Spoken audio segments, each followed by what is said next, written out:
welcome back. Hedrick Smith is with us, Pulitzer Prize-winning New York Times journalist, producer, Emmy Award-winning producer. I've gone through the reclaimtheamericandream.org is the website. So what is the state of the American economy right now, Hedrick Smith? Well, the state of the American economy is really poor.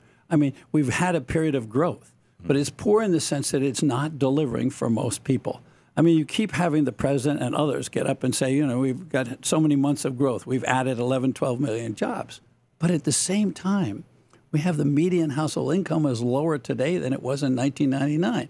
Well, when I read progress reports and I looked at graphs, I make sure I got to do it right way for your viewers, but they go up this way, right? Right. They don't go down this way. So you got growth going up this way, you got family income going that way. Something's really wrong. And what's really wrong is that the pay is being concentrated, the rewards are being concentrated at the top, and they're just astonishing.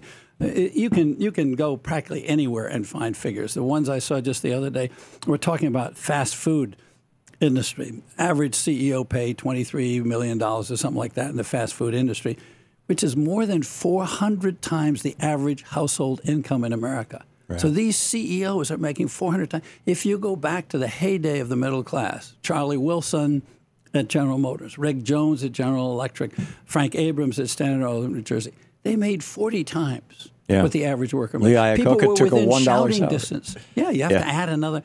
I mean, that's what's wrong with the American economy. And when we generate jobs, we're not generating good jobs. I mean, you have people, I've talked to them, you've profiled them, I've profiled them, I've met them. The stories are terrible. You meet a guy who worked in a television tube plant in Circleville, Ohio, and he was making $18, $20, and he got so good at it, he became a quality inspector. He was the guy who was determining that their goods were good enough to go out the door. Right.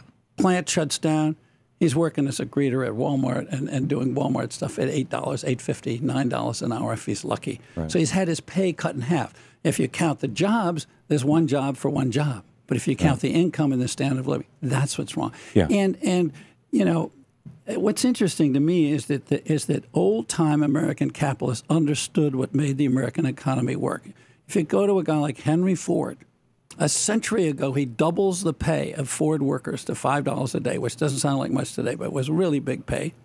And he says, if I pay them that, not only will they stay on the payroll, not only is it fair, but they'll be able to afford to buy the Model T cars we're making. And that's what Charlie Wilson and those other guys said in the 50s, 60s, 70s. If we pay tens of millions of Americans a decent wage, they'll buy our products. They'll buy our products. The economy will boom. If you're looking at a weak economy, it's suffering from two things.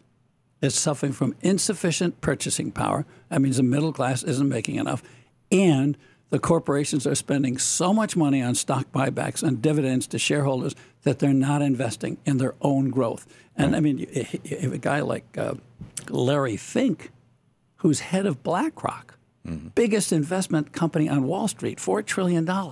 He writes a letter to 500 CEOs and says, hey, you're giving too much money to stockholders.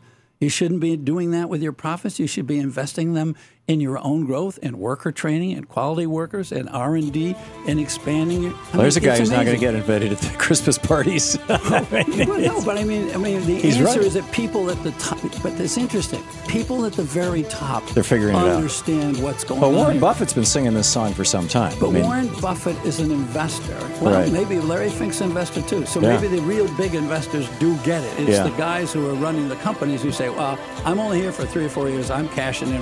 There you go.